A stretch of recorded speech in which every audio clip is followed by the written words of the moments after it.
I have no idea how to introduce it.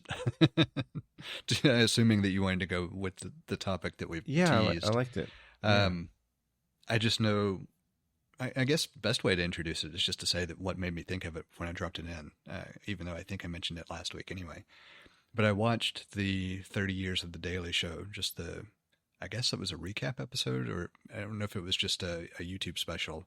I didn't look to see if it was the version of the show that everybody watched or if it was a separate, 15-minute thing that I watched. But it was really interesting to sit and go through it and realize just how much has transpired in my lifetime.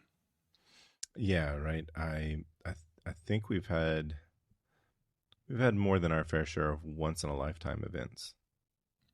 I think we're the only generation that's had two economic collapses that we've had to navigate through in the working age bracket.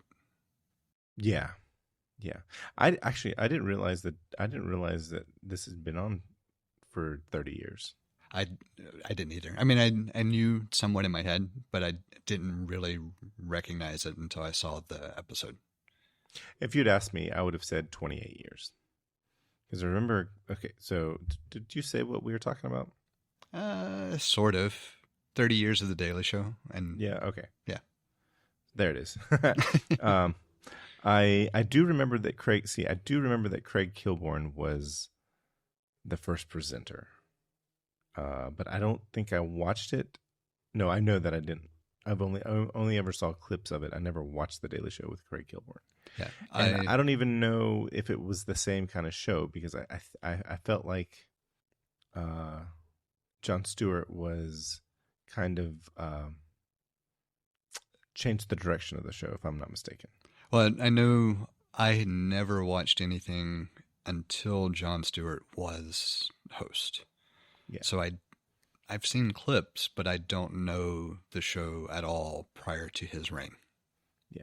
Yeah, that's I'm in the same boat as you, so. And I did not watch a lot of the show during the Trevor Noah era. Not for lack of not enjoying it, but I caught more clips of the show than I did watching the show. I'm the Kind same of like way. I did with Saturday Night Live. There's a point where I transitioned more to catching clips than watching the episodes in their entirety, I guess is what I'm really getting at. Yeah, well, I mean, I think a lot of it coincides. Like you know, the Trevor Noah hosting the show came well after we were all cord cutters. Yes. So Because I know there was also a decent stretch where I just never watched The Daily Show because I didn't have access to it in whatever form it was in because I wasn't paying for cable. yeah, yeah, I'd be curious to see maybe like the two best shows with Craig Kilborn as the host, just to be what was it like at its best when he was the host, and as compared, just I won't say morbid curiosity, but just some level of curiosity. I think it'd be interesting to see if someone would actually do like this episode embodies this episode embodies this era, where there Oh were yeah, noticeable yeah. changes. And so you could Yes. have a subset of a playlist that you could go through and just see the evolution of the show. Right. Well, because the couple of decades that Jon Stewart hosted, um, I'm sure that it has changed. The tone, the structure has changed to some degree or another. Well, I can even remember some pivots there because I do remember it went more from uh, kind of parody into more awareness with a satirical bent, maybe is a good way to think of it, because of the need for just getting information out there. Yeah, yeah. I was you said that, and I wasn't really sure how to compare the two, and where it's been a satire, or it's not a satire. It's honestly like a properly informational broadcast that is delivered with satire. Yeah. Yeah, and I didn't even realize that it was a parody in the beginning until I read about it on Wikipedia. I didn't realize that's how it started. I don't because I remember watching maybe mid 2000s. Like I started watching in the mid 2000s, and I was like, I loved Jon Stewart and how he I was like, why am I learning more about what's actually happening in the world and current events from a news comedy show than the actual news? I just remember thinking that in my 20s. I think most of us or maybe I should rephrase, most of us that continued to watch The Daily Show beyond just a taste of it had the same thought. Because I do you remember the book that Jon Stewart wrote about America, about the founding fathers and everything else? Yes, I do. So I always wondered why I learned more from that book than years of study in middle school and high school. We know. Yeah, I was gonna say we know now though. Yes. Yeah. I mean, very clearly understand now but that always struck me as really, really strange. Yeah, yeah. It's like I don't understand. And I didn't realize there was a textbook version of that made. Oh, I didn't either. I don't know if it was, I guess I should not say it as a textbook version. There is a teaching edition where the book is probably used in a teaching scenario. And I don't know what the difference with the two editions are, but I didn't realize that a teaching edition had been made. Oh yeah, okay. I didn't either. I'm trying to remember if I have that if I have the audio book version of that because um the episode of the Daily Show that I went to, they that was it was under the seat. They're like, yeah, look under your seat. You get to take this. They were giving gifts. That's nice. Yeah. I don't think I have the audiobook. I do have the ebook version. I'll have to look and see for I can't find it. Anyway. Yeah, here it is. I had to find the teacher's edition because I just didn't realize that it was a separate thing. So I did find reference to it. It was published in 2005. There must be a different. Maybe he did he read for a book, or he did the audiobook version because what I got was in 2010. So I have it somewhere. I should find it because I don't remember what it is. What it's called. I bet it would be fun to listen to him read it if he did. Yeah. It's not that book that I have, but I do remember when that came out. I remember them promoting it on the Daily Show. Yeah, just in case somebody wants to look it up, the full title is America, the Book, A Citizen's Guide to Democracy in Action. In action being one word. Nice. But yeah, I guess not to digress down the Stewart and writing lane. Yeah. Well, I was just going to say, I came across something just this week that was kind of in the same vein as that. And it's just like, the news is no longer, a lot of the news is no longer, there are varying degrees of, the news is not informing people anymore. There are varying degrees of propaganda that it is spreading. Some are better than others at not spreading propaganda, but the Fourth Estate has largely become a propaganda machine. Yeah, that's a tough one to dissect because it depends a lot on what you consider proper media sources, I think, as well. I don't think any of the broadcast or television conglomerates do any type of proper news reporting anymore. Not without doing exactly what you're talking about, with having some level of bias that really tints it toward propaganda. And the only reason I call it a little bit questionable is just because there are a few, like the Atlantic, that seem to do a really good job of reporting. I just don't know that you would consider them mainstream enough because they don't cover everything. They're not big enough to cover everything. But I would still rank them as a major publication. Yeah, there's certainly a so I feel like they're a respected publication, but they don't have the same. They certainly don't have the reach of other publications, right? And that's or why other news outlets. And that's why I was saying I'm not sure if you would really consider them mainstream, but that would be the Right. question mark. Like whether some of these other smaller groups are big enough to be classified as that mainstream media chunk, or if we've lost any kind of proper reporting in mainstream media and all proper reporting has moved to this smaller player kind of field. Yeah.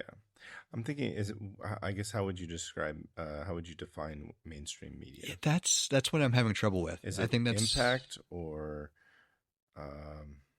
and I think part of why I'm having trouble with it is because it's been used as such a derogatory term for so long. Like, what would you, if someone were to just randomly say it, you would assume that they're just talking about any media source that doesn't reinforce their view.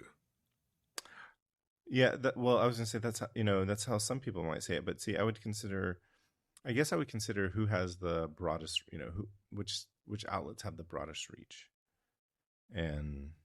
But then in that case, you could rank The Daily Show as mainstream media, I think. See, I wouldn't call them mainstream media because they intentionally use comedy. Like it would not be that show without the comedy. But that's just a delivery vessel. It is, but it's still. I think that because the delivery vessel is such as it is, it's not mainstream. All right, counterpoint. In certain other European countries, there are often sexualization of meteorologists with weather. Yeah. But that would still be mainstream news, wouldn't it? The sexualism is a delivery mechanism to attract viewership. Isn't comedy the same thing? I don't know.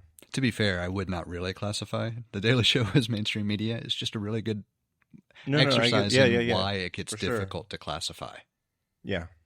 No, I agree. I think it's a good. I think it's a good exercise to think about the inconsistencies that we might have and personal biases that we have, and like how we think about this is.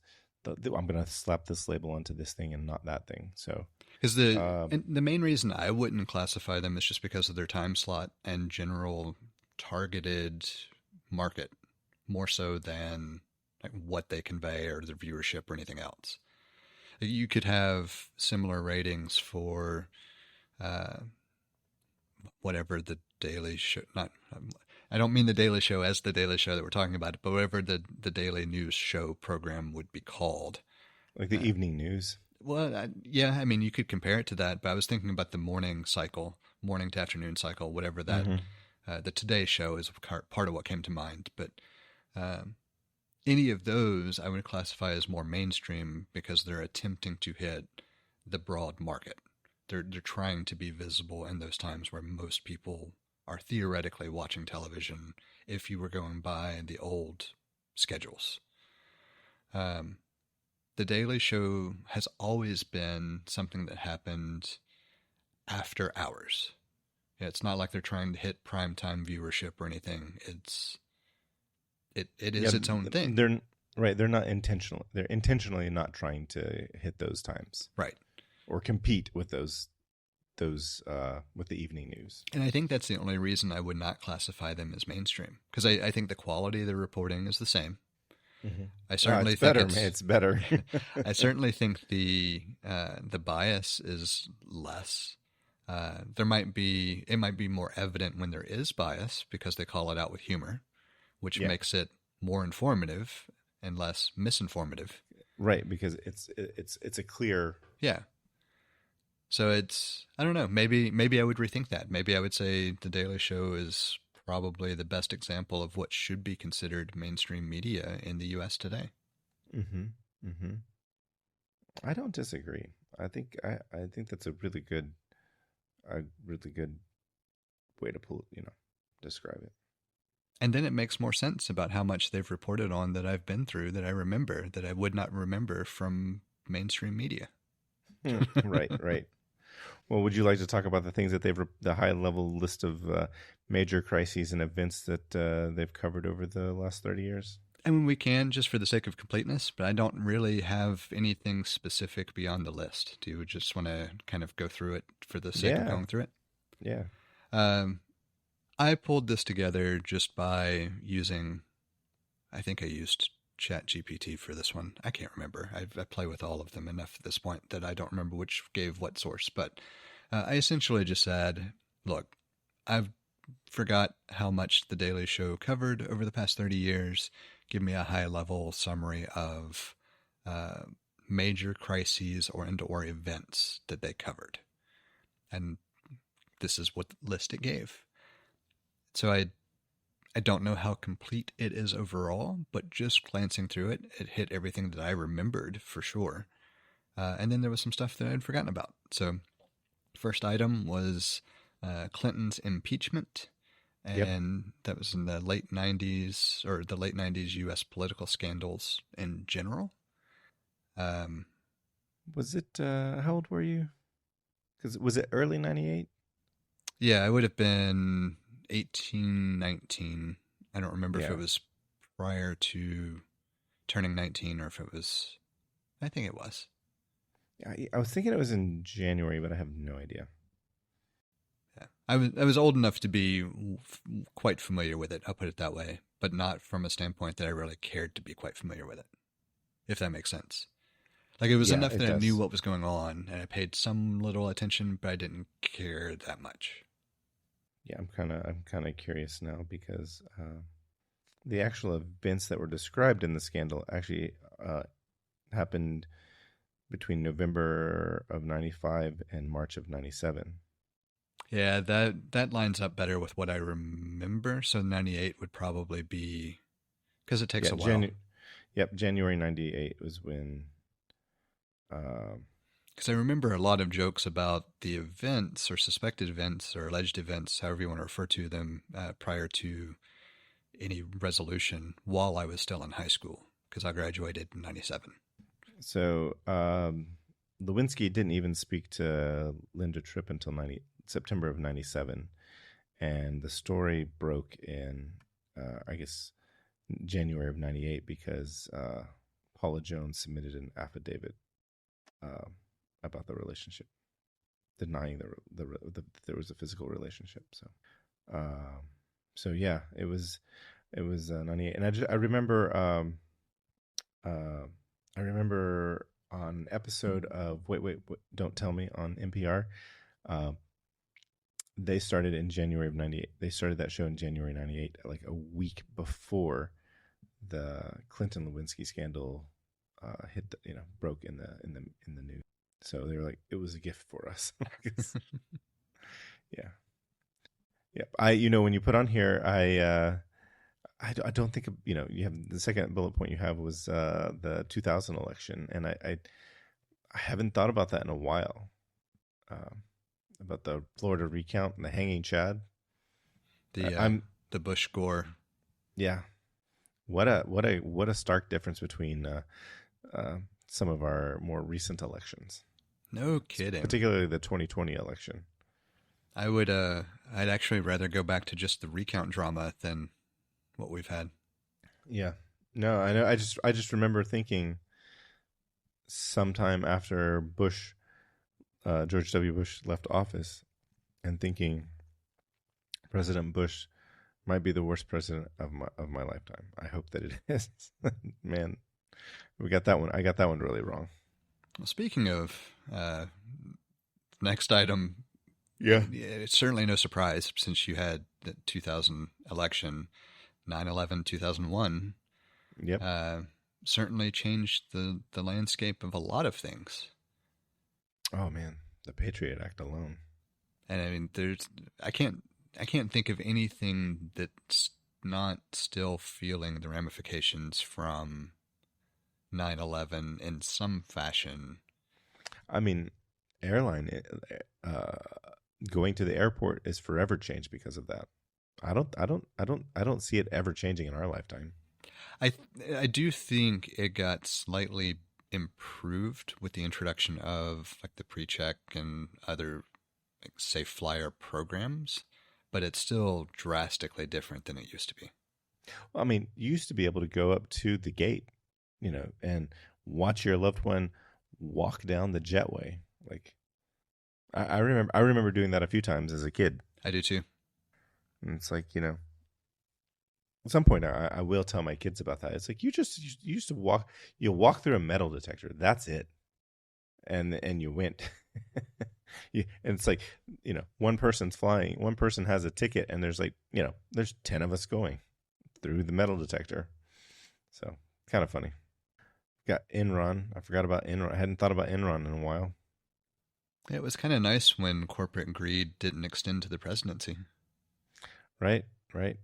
or didn't so blatantly extend to the presidency. It might be a Uh, better way to put it. yeah, I think so. I think so. Then 2003, the Northeast blackout and U.S. infrastructure. I don't remember this at all. I vaguely remember it because I remember discussions about how um, I think it was both Katrina and Opal had decimated infrastructure in respective areas more than expected. And that's the only reason I remember anything about it, just because it was close enough in memory to Opal causing a lot of damage in Georgia. I don't remember Opal at all. I wouldn't expect you to, because I don't think it actually affected. I think Alabama got some normal weather for the most part, like severe thunderstorms and all. But I remember Opal knocking out power throughout a large section of rural Georgia for a significantly prolonged time frame. Were you affected by that? Yeah, we were without power for almost a week. Oh wow, wow, wow. But see, for some reason, I think I know the reason, but I remember Hurricane Andrew that hit Florida in 1990. It was devastated parts of Florida in 1990. But I think the reason I remember is because I had a National Geographic that showed The aerial view. the destruction. Yeah, aerial view on the ground. A lot of really good pictures of the aftermath of Andrew. I used to really love National Geographic. It was a lot of fun. Um, yeah, the Bush administration and the build-up to the Iraq War, the weapons of mass destruction. What a what a what a fool me once. That was fool me twice. Well, and that one, it's funny. I laughed because the other bullet point is ongoing Middle East conflicts, which never goes away. Pretty Yeah, much every news cycle, you could come up with another bullet point to add to that list, and yep, we're right yep. back there, even more so now. Yeah, they withdrew troops from Afghanistan, correct? They, All they did. all the troops from Afghanistan. What about Iraq? Did we withdraw everyone from Iraq? I do not know. But only for no reason whatsoever, start a war with Iran this year. Yep. And the last I saw of it, it's concluded, but now Iran is in a much stronger place than before the war. That does not surprise me. I didn't realize it had concluded again. What number I conclusion are mean, we on? I don't know. Supposedly, it's concluded, but see now, I believe I heard, what I saw reported was that Iran is going to arbitrarily choose which vessels get to go through the Strait of Hormuz and charge whatever tolls they want, should they choose. Where before they weren't doing that. Yeah, it sounds about right. Yep. So Then we had the 2008 global financial crisis and the Great Recession. Yep. The Great Recession. Yep. And Obama era healthcare reform and partisan gridlock in Congress. And it's never gone away since. Nope. They keep trying. What's crazy to me is, talk about propaganda. They call it. If you ask uh, somebody who, if you ask somebody, do you think Obamacare is positive, and they say no, but then you ask them about and give them some of the details about the what is it, Healthcare Affordability Act? Is that what it is? Yes. And you tell them this, here's something that instead of Obamacare, here's something that the Health Affordability Act ensures for citizens, like a child can, or a child can, or somebody's kids can stay on their insurance until age 26. People say, yeah, that's a great idea. I was like, that's Obamacare. The Health Care Affordability Act is Obamacare. And it's just like disappointing to see the lack of education, or not even education, the lack of being informed. Yeah, but I mean, we've seen it forever. I It's think true. the thing that's difficult a lot of times is to realize just how dumb people are as a whole until you get to a good example like that. And that was just the first big example for us of really being able to see it in action. Yeah. Um, After that, you had the rise of the Tea Party and the post 2008 populist movements. Yeah. I remember a coffee party. I do vaguely remember that. It didn't get much traction at all, but it was further left than, which isn't saying a lot, but further left than the Democratic Party. I am curious how much traction the new drift left is going to get. I'm really, really wanting to see how that plays out. Mm-hmm. Climate change, extreme weather events, and environmental policy battles. I think this was pretty much the recognition that the broader umbrella was climate change. And because I remember some skits about rebranding. Now, I don't remember if the skits were Daily Show or if it was somebody else, but about rebranding global warming as climate change. Yeah, I'd heard about that. And while climate change is technically more accurate, if we want full accuracy, it should be climate change as a result of global warming. Yeah. Yeah, but I don't remember where I saw this, but I do remember hearing that.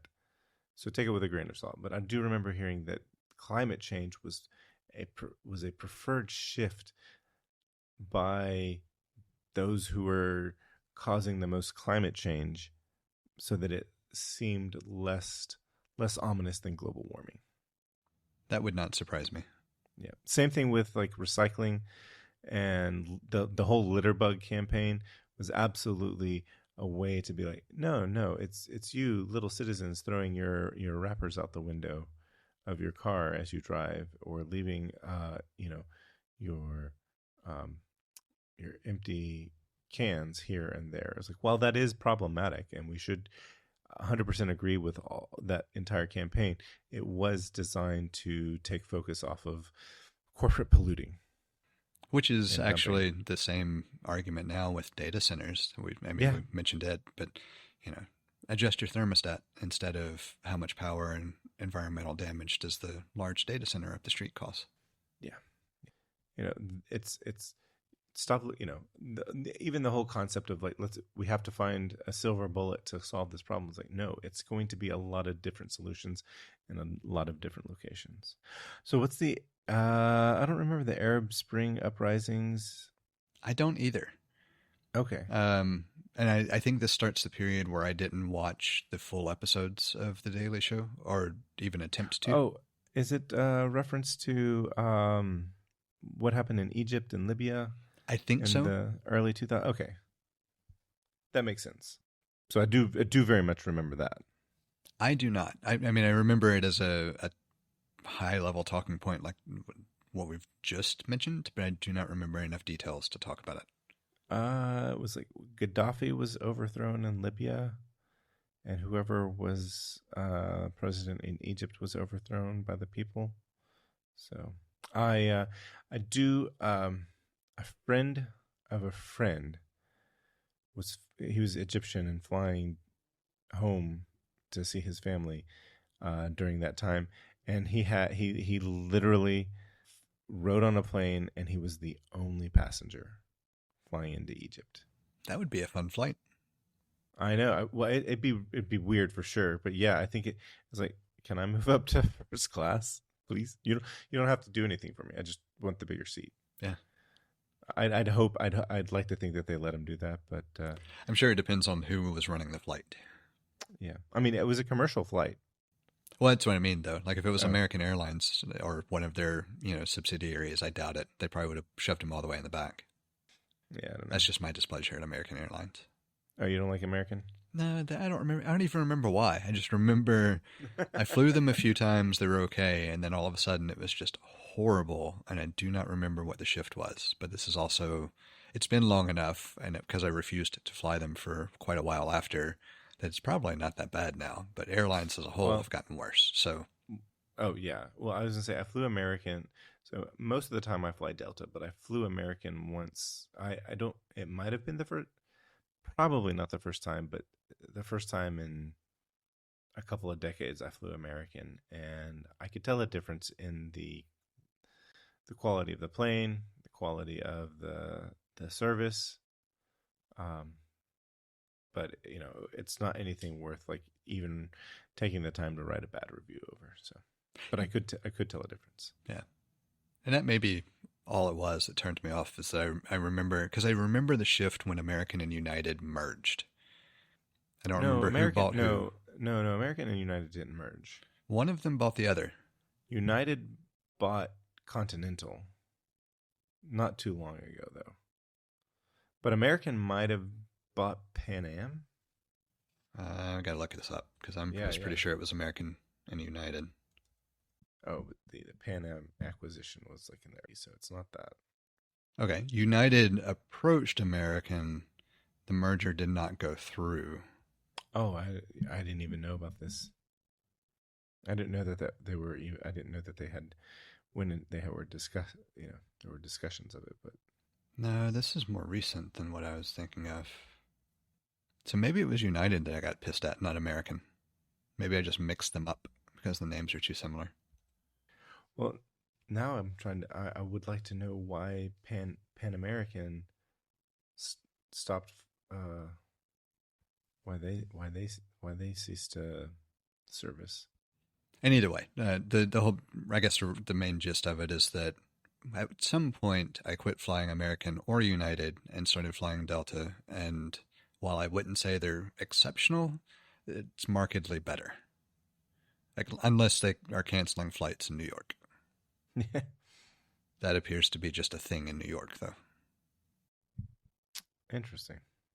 So, I thought maybe Pan Am merged with American, but they didn't. They just filed bankruptcy in the early 90s and sold off all their assets. So, but they were so good in The Hook. Anyway, the next item is one that could be pretty much any news item, it seems, but gun violence and mass shootings in the U.S. and the gun control debates. Yeah, they seem to pick up in the late 90s. Yeah, I do remember when it became suddenly more prevalent or more widely reported, if not more prevalent, because I don't remember. I think there's some muddying of statistics prior to that as well that don't take into account as many incidences as they should. But either way, I remember when the news cycle started devoting more energy to that topic, and it's just been a persistent thing since. Just like the next one, actually. Same-sex marriage, LGBTQ plus rights, trans rights. And major Supreme Court decisions. Yeah. They made same-sex legal. Same-sex marriage is legal, so that was good. But there have been some bad Supreme Court decisions since then. There have been a lot of bad Supreme Court decisions. Yeah. And then we get into the 2016 election and the rise of Trump.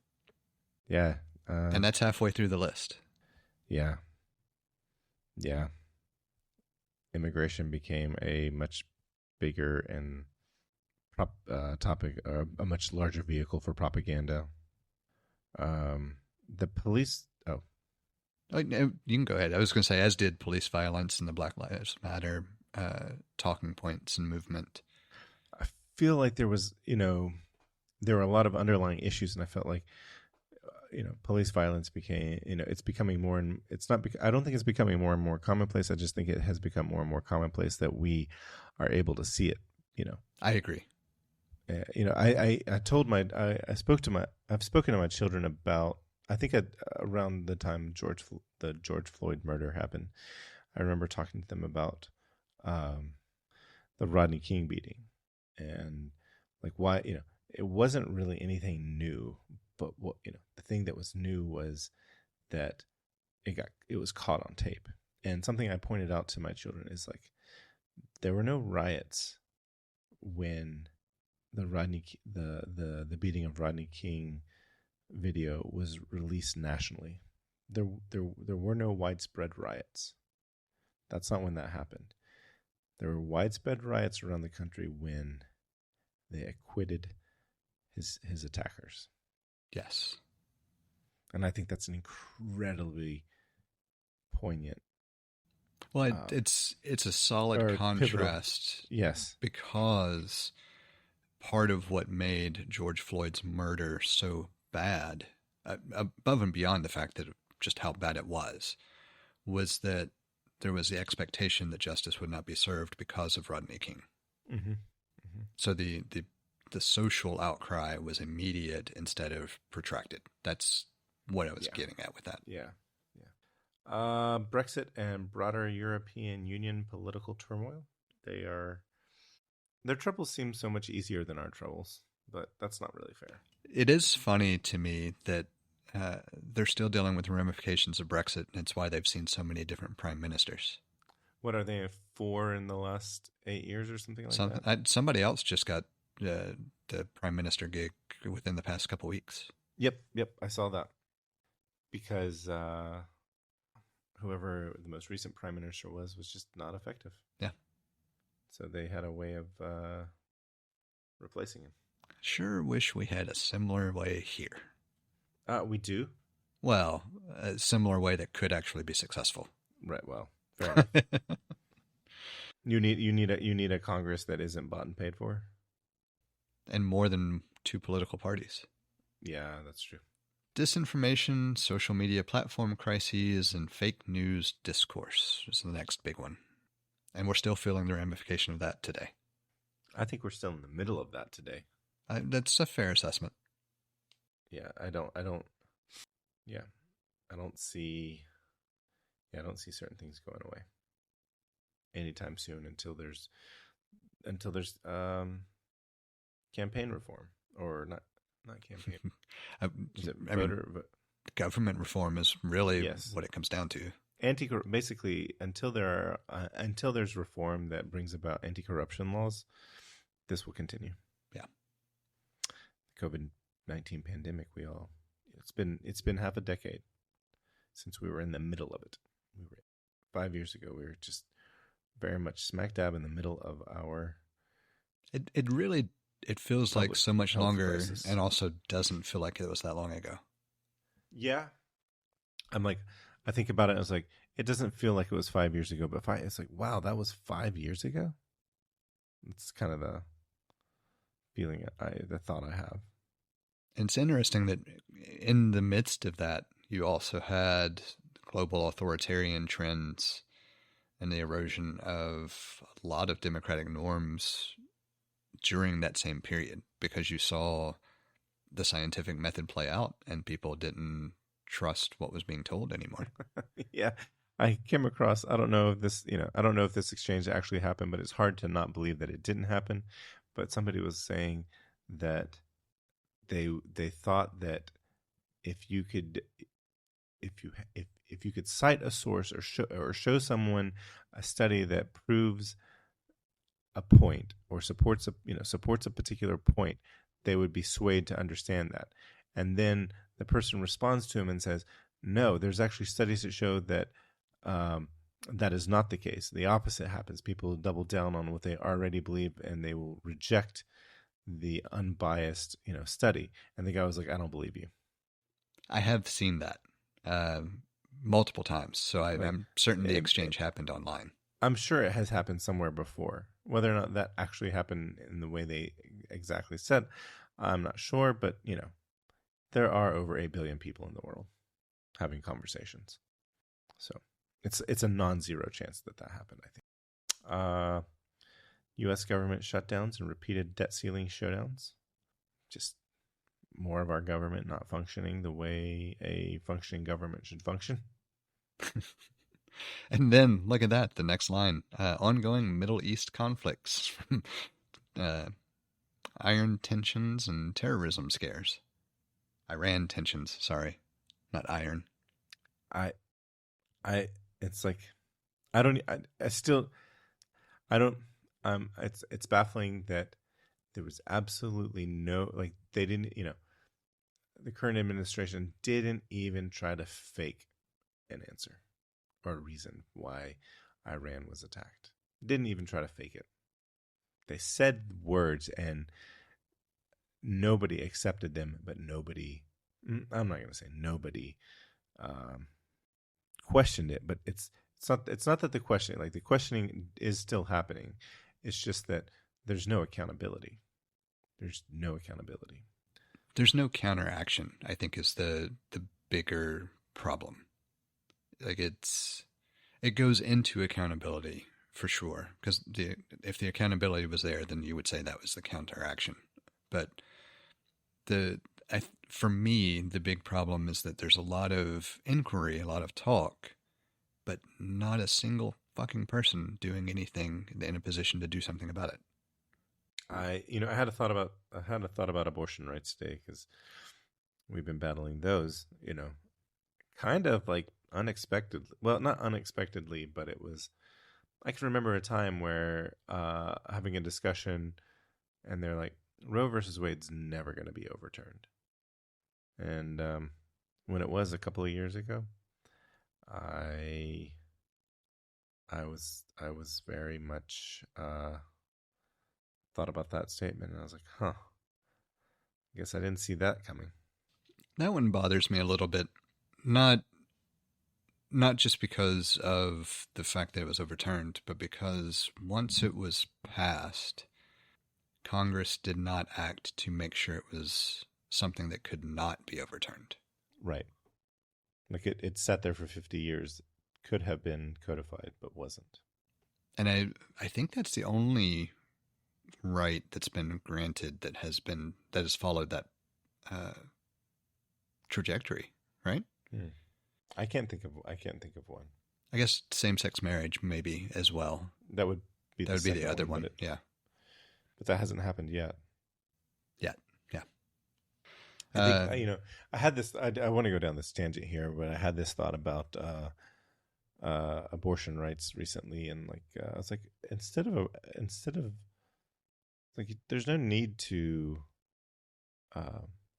make abortion illegal, because there are certain, let's say, I had this conversation in my head with somebody that things I would say to somebody who is pro-life, and so in support of this ban. I was like, it's not really an appropriate ban, because now in situations where somebody's life is at stake, like the mother of a child, an expectant mother's life is in jeopardy.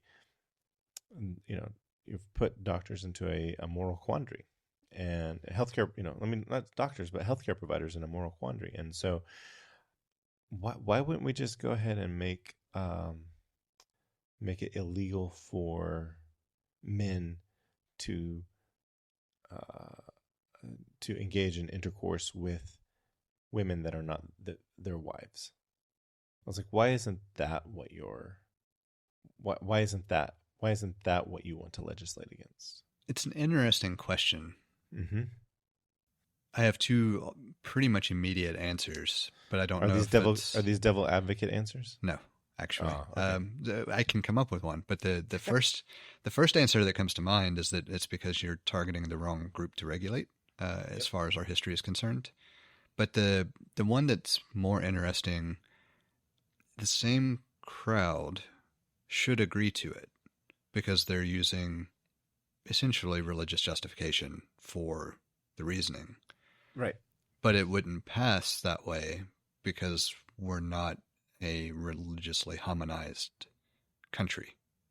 See, I specifically thought of this argument because I wanted to focus on infringing upon the rights of men. Yeah, I mean that's easily the clear cut answer because Yeah. historically men have controlled things and have done things to maintain that control however they saw fit. Um, I think that's the easy answer to point to. I think the more interesting answer is how that is the root cause, but has been actually Right. marketed in a way that it's pro-life and or religiously based. But if you were to actually use a religious argument, you would not get the support for it. I wanted to, yeah, I was gonna say, my second point in that argument would have been 100% of unwanted pregnancies are caused by men. So, yeah, I thought it'd be fun to have that. I thought it'd be fun to have that discussion. I was trying to think if I actually could come up with a quick devil's advocate argument, and I don't have one that I like well enough to. That's because you're trying to think of one that makes sense. Yeah, I know. Some sort of logic. But the other because like I've had discussions where it's like if you change these certain economic factors in people's lives, you don't have to legislate against abortion because it will help improve that. It'll help improve society in a way that reduces the women seeking an abortion. But that has never, just like when you present facts to somebody, that doesn't change their minds. So let's meet people at their absurdity and go and take it a step further and be like, no, you should make it illegal for men to engage in intercourse with women that are not their wives, because married people never want abortions. No, I do think that number is significantly lower, but let's put it on the man. So tech monopolies. So another topic topics they've covered: tech monopolies, data privacy scandals, and AI automation / automation anxieties. Yeah, at this point, we're kind of getting into just the ongoing present day debates, I believe. Yeah. So, yeah, and surprisingly, the next one is an ongoing debate as well. So, but we'll get there. Yeah, and realistically, it's interesting that most of the recent stuff centers around the same root problem, where there's a focus on letting those in power do whatever they want. Whether it's deregulation or regulation in favor of certain individuals or groups or companies, but it's all centered around whatever group is making decisions, cementing ways that they can continue to make decisions, or attempting to cement ways, which also feeds into the election denial. Yeah. If you had asked me 6 years or 5 years ago, how much of the topic do you think this would be? I'd be like, I think we'd be talking about it as a historic, recent history. I didn't think that we'd be talking about it as currently. So many of the January 6th rioters were pardoned. Though I do find it hilarious that many of them have found their way back into custody for other charges. Yeah, that I did see that. Saw that. I would like to, so I saw that, but I'd like to know what the percentage of people are back in. Yeah, I'm sure it's not high enough, not by a long shot. So it's more that there are a few high-profile, prevalent reoffenders. Yes. America's gerontocracy and aging political leadership as a structural crisis. Yeah. This one I actually find funny. Well, funny because of the commentary around it, not funny because of the actual issue. But I mean, there's no other country that I'm aware of that has such a high percentage of geriatric individuals in government. It's one of those things where it's Like, I recognize that we have a problem with the current members of our federal government staying in government for too long and not and setting and seemingly having their death be the kickoff for their succession plan. Like, step one, I will be dead. And, consequently, we have a lot of senior citizens making decisions for people far younger than them. And so, while I understand all of those things, I then come across, I remember seeing that the Prime Minister of New Zealand was born in 1980. And I'm like, wow, that's so young. And I'm like, oh, wait, we're just real old over here with the people who run for office. Man, I would love to see people born in the 80s, even late 70s, comprising the majority of governmental leadership. Yes. Yeah. Even late 70s would be hell. Early 70s would be a breath of fresh air. It's one of those things that is rather interesting that I think a byproduct of the way Gen X was raised, not to overly stereotype it, but just as a general talking point, that most of them will be skipped over for any kind of leadership role and be fine with it. I think that part of the problem is that they didn't shove their way into those roles because they were so accustomed to self-reliance to navigate the day-to-day. That's like, there was more of an acceptance of, well, this is the current lot that I have to deal with, and so I'm going to figure it out, instead of, no, you're in the wrong and I need to shove you out of the way. You know what I mean? I do. I follow that. It's not great, but No. I follow that. Yeah, it's one that it's like a coping. It's like coping. It's coping instead of. I mean, it's fascinating because it creates a general generation of people more than capable of just figuring shit out and making a lot of things work when maybe they shouldn't. The problem is that there's no take it a step further and help rally people to get rid of the problem. But then again, on the flip side of it, if you've been navigating problems and putting out fires, you're kind of not looking to the bigger problem. You're looking at the one in front of you.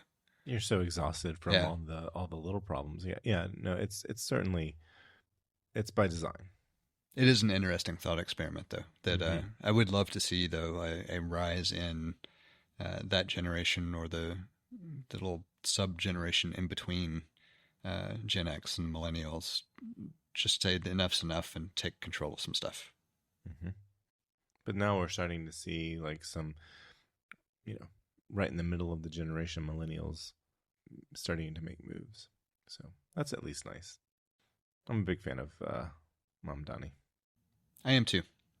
That's the reason he's the main reason I have hope that some left trend or left drifting policies and leadership actually kind of make some waves. I think it's a matter of time. I do too. I mean, it only makes sense. If you look at every other civilization, the ones that survive are the ones that adapt to focus on the people, and the ones that have crumbled have been the ones that did not. Mm-hmm. Mm-hmm. I mean, people kept living. They just, governments come and go. Yeah. Devising unqualified opinions, applying filtered thoughts, discussing distilled feelings. Jesse and John on the line, talking life 1 week at a time. Good taste, bad taste, all the same. Real talk, always in the frame. Monday to Friday, we come through. One mic, two minds, nothing fake for you. Throw it out, break it down, turn it over, spin it around. Filtered thoughts. Jesse and John, we got a lot. Distilled feelings. Talking life, talking real things. Filtered thoughts. One more thought, then we lock it off. Listen in, every week, Jesse and John. Conversation deep, various topics. Same two guys, talking through the highs and lows of life.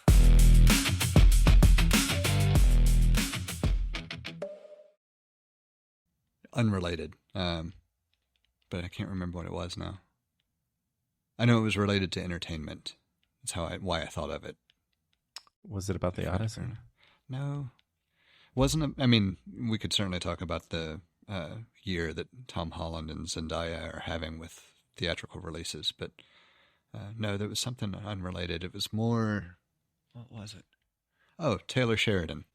I was going to ask if you'd kept up with his works in general to know when the... whatever one it was that focuses on Casey was supposed to be released, because I don't have Paramount Plus. Casey, that one, so yes. That show that follows Casey, I started, I don't even think I finished the first episode. I started the first episode, and it is a full-on CBS show. I didn't realize it had been released, because I saw something about something with Zoe Saldana that he had done that I didn't realize he did. Is she in that? This was something that was in its third season. Like, it's something I didn't even realize his name was attached to. Lioness, I think, is the name of it. Lioness. Yeah. So okay, I know Lion, but I was thinking, I thought that was that show has oh, why can't I think of her name? Australian woman, tall. She's Nicole Kidman. I don't. That's not the as far as I haven't seen that, but I don't think that's the show that follows. I'm not. I don't even know if that's in the. I know it's not related at all as far as universe goes. The link is Taylor Sheridan. Yeah. Okay. And I just didn't realize it was a project he did. Like, it made me realize he's doing more than I realized he's doing. Yeah. He's doing a lot. I'm not sure how, but yeah. But then that's what made me think I hadn't paid attention to see if the Marshals or whatever is supposed to follow Casey. Yeah, it is. I think it's called Marshals. Sounds right, but I also could just be thinking about the prevalence of the Marshall branding with the trailer. Yep, it is called Marshals. It's on CBS. I tried watching. I did try watching the first episode. But part of it being that it's on CBS, it's not going to have the same. It's going to be, what's the word I'm looking for? Watered down. Yeah, watered down. But yeah, I'll